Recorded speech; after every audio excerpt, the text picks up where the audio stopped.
నమస్తే. ఇవాల్టి జీవన్ రేఖలో మెడ నొప్పి, నడుం నొప్పి, వెన్ను నొప్పి సమస్యలు వాటి పరిష్కారాల గురించి వివరించడానికి మంజుష ఆయుర్వేదిక్ హాస్పిటల్ నుండి డాక్టర్ మంజుష స్టూడియోలో ఉన్నారు. మీకు ఇలాంటి ప్రాబ్లమ్స్ ఉంటే స్క్రీన్ పై స్క్రోల్ అవుతున్న నెంబర్స్ కాల్ చేయండి. హలో డాక్టర్ మంజుష గారు. హలో అండి. ఈ మధ్య కాలంలో వెన్ను నొప్పి సమస్యలు పెరిగిపోవడానికి కారణాలు ఏంటండి? ఈ మధ్య కాలంలో ఎస్పెషల్లీ మన పాస్ట్ 10 సంవత్సరాలుగా చూసుకున్నట్లయితే చిన్నపిల్లల నుంచి కూడా చాలా రకాల వెన్ను సమస్యలు అనేవి కామన్ అయిపోయాయి.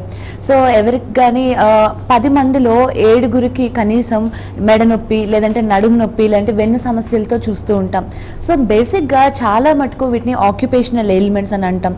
సో లైఫ్ స్టైల్ సరిగ్గా ఉండకపోవడం, ఎక్కువసేపు కూర్చొని పనిచేసే ఉద్యోగాల్లో ఉండడం, పోస్చరల్ డిఫెక్ట్స్ ఉండడం అంటే ఎర్గోనామిక్స్ అని అంటాం.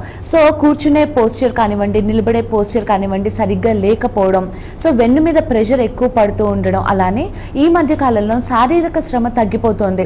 సో ఎలాంటి ఫిజికల్ యాక్టివిటీ లేకపోవడం, అలానే unhealthy life style, unhealthy food habits ఎక్కువ డిపెండ్ అవ్వడం, జంక్ ఫుడ్స్ కానివ్వండి లేదంటే క్యాండ్ ఫుడ్ కానీ, రిఫ్రిజిరేటెడ్ ఫుడ్స్ కానీ, ప్రోటీన్ సరిగ్గా లేకపోవడం, ఇలా బ్యాలెన్స్ డైట్ లేకపోవడం వల్ల చాలా మందిలో కూడా వెన్ను సమస్యలు అనేవి చూస్తున్నామండి. సో ప్రధానంగా ఇలాంటి unhealthy life style food habits వల్ల కండరాలన్నీ కూడా వీక్ అయ్యి దానివల్ల వెన్నుపూసలో అలైన్మెంట్ అనేది డిస్టర్బ్ అవుతుంది. సో దీని కారణంగా చాలా మందిలో మెడ వీక్గా ఉండడం, నడుము భాగంలో కండరాలు వీక్గా ఉండడం, ఇలాగా అనేక రకాల వెన్ను సమస్యలు అనేవి కామన్ అయిపోయాయి. ఈ వెన్ను సమస్యల్లో ఎలాంటి తేడాలు ఉంటాయండి?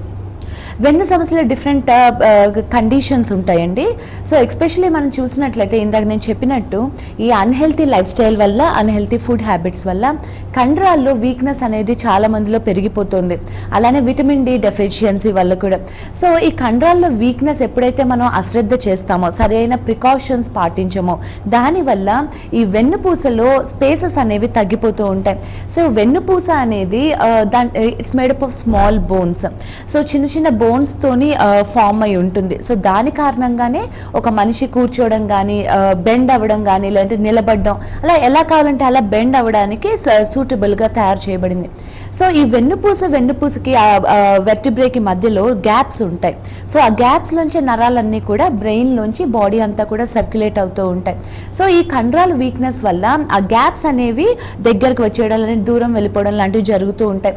సో దీనివల్ల నరాల మీద ఒత్తిడి పెరగడం, స్పాండిలైటిస్ అని అంటాం. సో ఎప్పుడైతే ఆ వెన్నుపూసలో వాపు అనేది ఏర్పడుతుందో, దానివల్ల నరం ఒత్తిడి అనేది స్టార్ట్ అవుతుందో దాన్ని స్పాండిలైటిస్ అని అంటాం. సో ఇదే కనుక నరం ఒత్తిడి మరీ పెరిగిపోయినట్లయితే అప్పుడు మెడలోంచి చేతిలోకి నరం గుంజే నొప్పి రావడం, అలానే నడుములోంచి కాళ్ళలోకి నరం గుంజే నొప్పి రావడం లాంటివి చూస్తూ ఉంటాం. సో ఈ స్టేజ్ని కూడా అశ్రద్ధ చేసినట్లయితే డిస్కుల్లో వాపు రావచ్చు. దీన్ని డిస్క్ బల్జ్ అని అంటాం. సో ఈ స్టేజ్ని కూడా నెగ్లెక్ట్ చేస్తే స్లిప్ డిస్క్, వెన్నుపూస జారడం, లేదంటే వెన్నుపూస లోపల ఉన్న గుజ్జు అనేది బయటకు వచ్చేయడం, సో దీన్ని డిస్క్ హెర్నియేషన్ అని అంటాం. ఇలాగా అనేక రకాలుగా మనం డిస్క్ ప్రాబ్లమ్స్ని, వెన్ను సమస్యల్ని చూస్తూ ఉంటాం. అదే కొంతమందికి బాడీలో వాతం కనుక మితిమీరి పెరిగిపోయినా, లేదంటే థైరాయిడ్ వంటి సమస్యలతో, లేదంటే హార్మోన్స్ ఇంబ్యాలెన్స్ వల్ల బాధపడుతున్న వారిలో అరుగుదలలు చాలా కామన్గా చూస్తాం. సో ఈ డిస్క్ డీజనరేటివ్ డిసీజ్ కూడా ఈ మధ్య కాలంలో బాగా పెరిగిపోయింది. ఈ మెడ నొప్పి, నడు నొప్పి సమస్యలు కూడా మనం చాలా కామన్గా చూస్తుంటాం. మెడ నొప్పికి, నడు నొప్పికి, వెన్ను నొప్పికి సంబంధం ఉంటుందా అండి? డెఫినెట్గా అండి. అంటే ఇప్పుడు చూడండి, ఒక వెన్నుపూస అనేది సాధారణంగానే ఎస్ షేప్లో ఉండడం వల్ల దాంట్లో వీక్ పాయింట్స్ ఉంటాయి. సో ఫస్ట్ వీక్ పాయింట్ వచ్చి మెడ భాగం, సెకండ్ వీక్ పాయింట్ వచ్చి నడుము భాగం. సో పుట్టినప్పటి నుంచి కూడా ఈ తలభారం అంతా, స్కల్ వెయిట్ అంతా కూడా మెడ మీద పడడం వల్ల సాధారణంగానే ఏజ్ పెరిగే కొద్దీ మెడ నరాలన్నీ కూడా వీక్ అవుతూ ఉంటాయి, కండరాలన్నీ కూడా వీక్ అవుతూ ఉంటాయి. దానికి తోడు కొంతమంది పోస్చరల్ సరిగ్గా మెయింటైన్ చేయకపోవడం వల్ల, పోస్చర్ సరిగ్గా మెయింటైన్ చేయకపోవడం వల్ల, అంటే మన బాడీకి ఎప్పుడు కూడా తల అనేది స్ట్రైట్ లైన్లో ఉంటే కండరాల మీద ప్రెషర్ అనేది తక్కువగా ఉంటుంది. సో కొంతమంది స్వతహాగానే, అంటే హ్యాబిచువల్గా తల టిల్ట్ చేసి ఉంచడం కొంతమందికి హ్యాబిట్గా ఉంటుంది. లేదంటే ఎక్కువ డ్రైవ్ చేసే వాళ్ళు ఉంటారు, డ్రైవింగ్ ఎక్కువ చేసే వాళ్ళు ఉంటారు, ట్రావెలింగ్ ఎక్కువ చేసే వాళ్ళు ఉంటారు. ప్లస్ ఈ కూర్చొని పనిచేసే ఉద్యోగుల్లో ముందుకి వంగిపోయి పని చేసుకోవడం అనేది చాలా మందిలో హ్యాబిచువల్గా ఉంటుంది.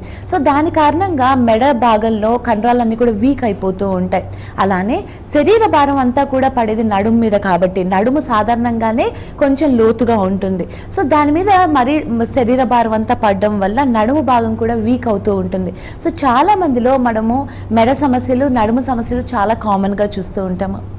ఎలాంటి వెన్ను సమస్యలకి మీ దగ్గర స్పెషల్ ట్రీట్మెంట్స్ ఉన్నాయి? మా దగ్గర అన్ని రకాల వెన్ను సమస్యలకి కూడా గ్యారంటీడ్ రిజల్ట్స్ ఇవ్వడం జరుగుతుందండి. సో ఎక్స్పెషల్లీ మా హాస్పిటల్లో మర్మ చికిత్సలు అనేది స్పెషాలిటీ.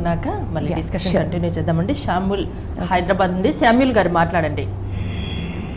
నమస్తే మేడం. నమస్తే అండి, డాక్టర్ మంజుష ఉన్నారు, మాట్లాడండి. మేడం వస్తుంది బాగా 3 రోజుల నుంచి లెఫ్ట్ సైడ్ అసలు మొదలైపోతున్నా ఊపిరి పిలిచినా బాగా పెయిన్ వస్తుంది. రాత్రి పడుకున్నప్పుడు జరిగింది ఇట్లా. మీకు 3 days నుంచి మెడ నొప్పి వస్తుంది అని అంటున్నారండి. లెఫ్ట్ సైడ్ మేడ ఇప్పుడు మన హ్యాండ్ కు ప్లస్ హెడ్ మధ్యలో బాగా పెయిన్ వస్తుంది. ఓకే అండి, మీకు సడన్ గా స్టార్ట్ అయిందా నొప్పి? నిద్రలో స్టార్ట్ అయిందన్నారా, లేదంటే ఏదైనా బరువులు మోయడం కానీ ఎక్కువ? రాత్రి పడుకుని తెల్లారి నుంచి 3 రోజుల నుంచి పెయిన్ వస్తుంది బాగా. ఓకే, మీరు చెప్తున్న దాన్ని బట్టి మీకు లెఫ్ట్ సైడ్ బాగా నొప్పి వస్తుంది అని అంటున్నారు. మెడలోంచి షోల్డర్లోకి కూడా అండ్ చెస్ట్లోకి కూడా బ్రీతింగ్ అప్పుడు కూడా ప్రాబ్లం ఉంది అని అంటున్నారండి. డిఫరెంట్ కండిషన్స్లో మేము ఈ సమస్యను చూస్తూ ఉంటాం. కొంతమందికి స్వతహాగానే కండరాల్లో డ్రైనెస్ చాలా ఎక్కువగా ఉంటుంది. సో వాత ప్రకృతి ఉండేవారు ఉంటారు. సో అలా వాత ప్రకృతి ఉండేవారిలో బాడీలో ఎమాసేషన్ డ్రైనెస్ అనేది చాలా ఎక్కువగా ఉంటుంది. సో ఇలాంటి వారికి ఈజీగా మజిల్ క్యాచ్ లాంటివి అవుతూ ఉంటాయి. అంటే తెలుసో తెలియకో నిద్రలో కండరాలన్నీ పట్టేయడము, స్ట్రెయిన్ కానీ స్ప్రెయిన్ కానీ లేదంటే మజిల్ క్యాచెస్ అనేవి చాలా ఎక్కువగా చూస్తూ ఉంటాం. సో అలా ఉన్నా కానీ ఆ మజిల్ క్యాచ్ వల్ల మీరు చెప్తున్నట్టు సివియర్ పెయిన్ సడన్గా వచ్చేస్తూ ఉంటుంది. రెండవది, కొంతమందిలో థైరాయిడ్ వంటి సమస్యలు కూడా ఉండవచ్చు. సో దాన్ని కనుక్కోలేరు. చాలా మందిని థైరాయిడ్ అశ్రద్ధ చేస్తూ ఉంటారు, అసలు థైరాయిడ్ ఉందని కూడా తెలుసుకోలేకపోతూ ఉంటారు. సో దానివల్ల కూడా థైరాయిడ్ సమస్య వల్ల కూడా సడన్గా మజిల్ క్యాచెస్ లాంటివి వస్తూ ఉంటాయి. మూడవది, కొంతమందికి న్యూరో ప్రాబ్లమ్స్ కూడా ఉంటాయండి. అంటే కండరాల్లో వాపు అనేది వస్తూ ఉంటుంది, స్టిఫ్నెస్ అనేది పెరిగిపోతూ ఉంటుంది. సో సడన్గా తెలుసో తెలియకో ఒకే సైడ్ పడుకోవడం వల్లనో లేదంటే బరువులు ఎక్కువ మోయడం వల్ల లేదంటే ట్రావెలింగ్ వల్ల కూడా ఇలా సడన్ పెయిన్ వస్తూ ఉంటుంది. సో ఏదైనప్పటికీ మీరు ఒకసారి హాస్పిటల్కి వచ్చినట్లయితే ఎగ్జామిన్ చేయాల్సింది ఉంటుంది. అంటే వాపు ఏదన్నా ఉందా, స్టిఫ్నెస్ ఏమన్నా ఉందా అనేది చూడాలి. దాని అకార్డింగ్లీ మీకు ట్రీట్మెంట్స్ అనేవి ఉంటాయి. సో ఈ మర్మ చికిత్సలో భాగంగా స్పెషలైజ్డ్ ట్రీట్మెంట్స్ అందుబాటులో ఉంటాయి. ఒకవేళ అది కేవలం మజిల్ క్యాచ్ అయితే మాత్రం ఒక 3 నుంచి 5 రోజుల పాటు ట్రీట్మెంట్స్ చేస్తాము. లోకల్ ధారా అని ఒక ట్రీట్మెంట్ ఉంటుంది. సో స్పెషలైజ్డ్ ఆయిల్స్ని ఒక 5 నుంచి 6 రకాల ఆయిల్స్ని మీ శరీర ప్రకృతి అనుసారం డిసైడ్ చేసి డైలీ 1.5 to 2 liters ఆఫ్ ఆయిల్ని గోరువెచ్చగా చేసి కంటిన్యూస్గా మజిల్ మీద పోయడం జరుగుతుంది. మీకు ఎక్కడైతే నొప్పి ఉందో ఆ భాగంలో పోయడం జరుగుతుంది. సో దీనివల్ల మీకు అక్కడున్న వాపు, స్టిఫ్నెస్ అంతా పోయి ఆ మజిల్ క్యాచ్ అంతా కూడా రిలీవ్ అవుతుంది. ఒకవేళ ఇంకొంచెం ఏదైనా డీపర్ ప్రాబ్లం ఉంది, వెన్ను సమస్య ఉండడం వల్ల, నరం ఒత్తిడి వల్ల మీకు సమస్య వచ్చింది అనుకుంటే మాత్రం ఒక 10 నుంచి 14 రోజులు ట్రీట్మెంట్స్ అందుబాటులో ఉంటాయి. సో ఒకసారి మీరు వచ్చినట్లయితే అసలు మీకు సమస్య ఏంటి, ఎలాంటి ట్రీట్మెంట్స్ చేస్తే బాగుంటుంది అనేది మీకు వివరంగా చెప్తాము. ఎన్ని రోజుల్లో నొప్పి పూర్తిగా తగ్గుతుందో కూడా మీకు కౌన్సిల్ చేయడం జరుగుతుంది. నెక్స్ట్ కాల్ అండి, నాగసాయి వరంగల్ నుండి. నాగసాయి గారు మాట్లాడండి. ప్రాబ్లం చెప్పండి. మేడం, నాకు ఇంతకుముందు దిల్సు సమస్య మేడం, ఆపరేషన్ అయింది. కొంచెం బిగ్గరగా చెప్పండి.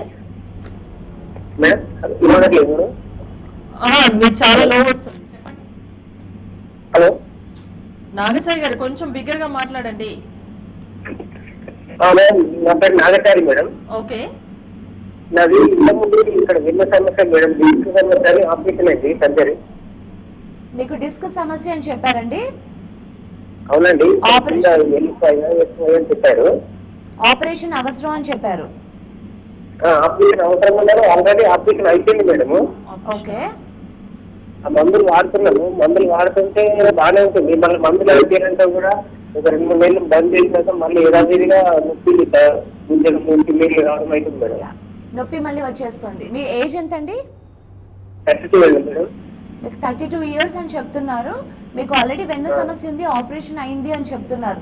సో పోస్ట్ ఆపరేటివ్ ఫేజ్లో ఉన్నారు మీరు, అయినా కానీ మీరు టాబ్లెట్స్ మీద ఉన్నారు అని చెప్తున్నారు. కాబట్టి ఫస్ట్ ఒకసారి చూడాలండి, బికాస్ ఆపరేషన్ అవని వాళ్ళకి ఎలాంటి కాంప్లికేటెడ్ కేసు అయినా, ఎంత సివియర్ కేసు అయినా, ఎంత దీర్ఘకాలికంగా సమస్య ఉన్నప్పటికీ మేము గ్యారంటీడ్ రిజల్ట్స్ ఇచ్చే స్కోప్ ఉంటుంది.